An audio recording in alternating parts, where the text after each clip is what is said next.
Welcome back to a new week. This week I have let you decide, the viewers, of what we're going to work with, and you didn't really decide what I thought you would, because I thought that we would work on the satellite or Super Bee or something, but most of my viewers, and keep in mind that most of them comes from my Swedish video of the same thing, but most of you, including some of you on this channel, wanted to see me fix the El Camino, which unfortunately is the worst project to be only working on it for 5 days, which was my idea that we were going to do. But I said that I would be working on what you wanted me to work on most, and so that is. So we're gonna work on that thing. But with that said, since I have to take that into the garage and do a lot of rust repair, and I'm not taking that in to work on it for just a week to put it out again. So with that said, if that thing goes in the garage, which it is supposed to be doing, I won't take it out of the garage before it can leave under its own power, or at the minimum it should be on the frame, so it's a roller, so we can roll it out of the garage. So we'll see how long that takes, but that is the plan at least. But we have some other things we have to do here, and one of them is basically something that at least some of my viewers wants to see, and they would really like to see me improve my tent here. My idea is that the tent is supposed to be a second working area where I can work when it's decently hot outside. And I have been cleaning here a little bit. It doesn't really look like it, but now you at least can drive a car in and out. I have to remove my pool, which we're gonna do here today. But unfortunately, or fortunate for some that want to see this project, there is happened something here this weekend, so that we have to do some improvements to the tent. And that is that my tarp that I've had over here has come loose. The original tarp for the tent is really dry, so I put on, first there is one patch fixing a hole in the middle, then we have this blue tarp, and then we have the green, and unfortunately the green has blown off and the blue has also been damaged. And I did a very bad install or tie down on this tarp, so I have another idea how we're gonna solve this today. And I have a new black tarp, and also I have an idea with these boards that I'm going to show you my idea later on, but I have at least picked up stuff for that. And with that, I've been driving my truck this morning, and it is running worse than ever. It is sputtering, it is dying at idle, and it wants to bog, and it's running super bad. And just by pure coincidence, I might be onto something here, but also I think I have been onto something for like 10 times, so I don't want to take anything out in advance. And I have already tried to show this once, but it didn't turn out as I wanted to. But the thing was, when I started this, or when I drove it earlier today, and I had the door open so that the dome light or lights in here were illuminated. See if it does it. You can, not sure if you saw that, but it was flickering at the same time as the engine was flickering or trying to stall or whatever. Doesn't do it anymore now. It a little bit there, and at the same time also you can see my voltmeter there also does the same thing, as in the same intervals as the engine is running bad. So my idea right now, and this also goes back to the alternator going bad like 2 weeks ago, I think that maybe we have some sort of bad connection, bad wire, or something in the positive side of this system. I have already changed the ground cables, so they should be good. But there's a big fat wire going down to the starter, there's a thinner wire going up to a junction on the firewall, and there is one wire going from the alternator to this junction. And I believe, or my hypothesis is, that we have bad connections or bad feed of positive to this junction, and that is causing it to go haywire back and forth. So I'm gonna try some things, in the end, I'm going to put on new fatter wires to it, but we might do some just jumper wires to see if it makes a difference or something. But maybe we're onto something. But as I said, I don't want to take anything out in advance. But yeah, so before the day's over, we're going to fix the tarp on the tent. We're going to get the El Camino into the garage, and we're going to look at the truck. And it's not about much wind here today, which is great for working on the tarp, but I think there might be some sun coming out here, so it might also dry up a little bit. So we're gonna start with just seeing if a jumper wire can do any difference on a truck. So I've been testing some things here, and first I thought I was onto something, and then I'm back to zero again. And I've even tested some more things here than I said I would. And I took my power probe and I checked. We have the same voltage up here everywhere as I have here. I have tested every single wire. All of them have proper voltage. I checked the ones going to the alternator, same thing there. But with that said, it wouldn't be a bad idea to make a proper fat wire going all the way up to here, but it doesn't feel like that's the problem right now. Then I checked the power wire to the coil, and that had a bit of a voltage drop, but I tried to apply a constant voltage directly from the battery, and it didn't help either. So then I looked at some wiring diagrams, and I found this thing, and I don't know why. I've always thought this had something to do with the cruise control, but this is an electronic ESC electronic, I can't remember the name right now. It's for the ignition at least. So and the thing is, I have tried and unplugged this, and it doesn't do any difference. But as I thought it was for a cruise control, I didn't really think of it. But this apparently is an electronic device for the ignition. But I went ahead and I stole this from my NASCAR that has always been running good, and I thought, yes, maybe we're onto something here. But again, no difference. So yeah. It sucks that I can't find the issue on this thing. So now I just have to do it. I have to change the ECU or the computer for the engine for both ignition and injection, and see if that makes a difference. I just have to change out parts until I find this problem, because I don't know what the hell it is. But yeah, I'm gonna see if I can find anything. So it is apparently called an electronic spark module, and you would think that it would happen something when you unplug it, at least a trouble code or a misfire or something, but nothing happens. But I don't know. Anyway, I have removed my original ECU, ECM, and put in this one. Don't know anything about it, but I have it and should do some difference. But it still has the same problems, no improvement whatsoever, and I don't know what to do. I think I have changed every last thing that controls this engine, so it has to be some wire that is not working properly. I don't know, but yeah. Here we have, now I've tested with my original electronic spark module. No difference. I'm not sure if it's supposed to make a difference, but yeah, it sucks big time. I don't know what to do.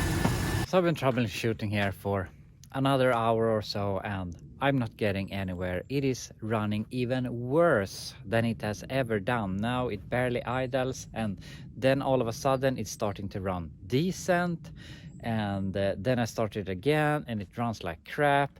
I've tried to see if the ECM has power, and everything seems to check out. Then I tried removing the temperature sending unit, and it started to running better. And then it started to run worse, so I hooked it up again, and we're gonna see if it even starts now. It is running so rich that it is not even idling. Yeah, it's not even running, can't even idle.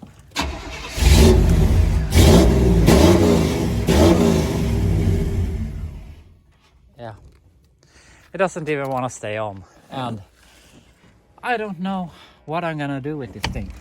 I've spent so many hundreds of dollars in parts and so many hours trying to get this system to work, and it is a good system when it works, but I can't find the problem. I don't know what it is. So now at the point, the truck is running so bad that I can't drive it. I don't know what to do to fix it. I don't want to fix it. I'm fucking tired of this. I don't know what to do anymore. So now I'm at the point I'm thinking, should I put this supercharged engine in this thing instead? Put on a carb, fix everything with the pulleys. That's going to be some work. I could obviously put a carb on this engine, but this is my father's engine that I have borrowed. So then I might as well remove it and put in an engine that is mine instead. I don't know. I don't know anymore. Also, now do I really want to take the El Camino into the garage to block that when I feel that we're down to only one car again? And obviously I want to get Suburban up and running, but that's also a TBI, and I'm really fucking tired of this system right now. So yeah, I have to think about what we're gonna do here. I have made one very small improvement here, and that is that I changed the map sensor, and for some reason it starts now. So the map sensor just broke all of a sudden, and I have tried changing it before, didn't do any difference, but today apparently it does a difference. But with that, yeah, it runs, but it doesn't run good. And it can stay idling, but barely. It runs like crap.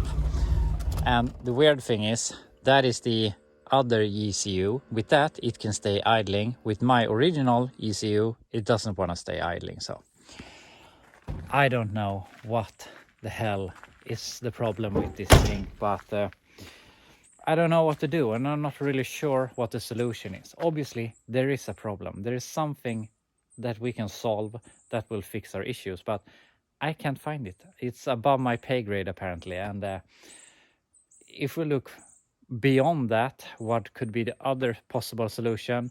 Just another carburetor manifold on this with an Edelbrock carb or something, convert it to a mechanical fuel pump. But also that gives us a lot of other problems with, maybe we have to remove the fuel pump in the tank, or we have to run with that fuel pump with the fuel pressure regulator. And I'm not really sure. We could put in the supercharged engine, but that would be a lot of work getting it to work with all the belts. So I'm not really sure how we're gonna solve that. So I don't know what the solution is right now. I'm really tired of this thing. For now, I'm just gonna drive to the side and let it sit and be done with it, at least for today. But I can't figure out what the next step is, and I'm so freaking tired of this thing.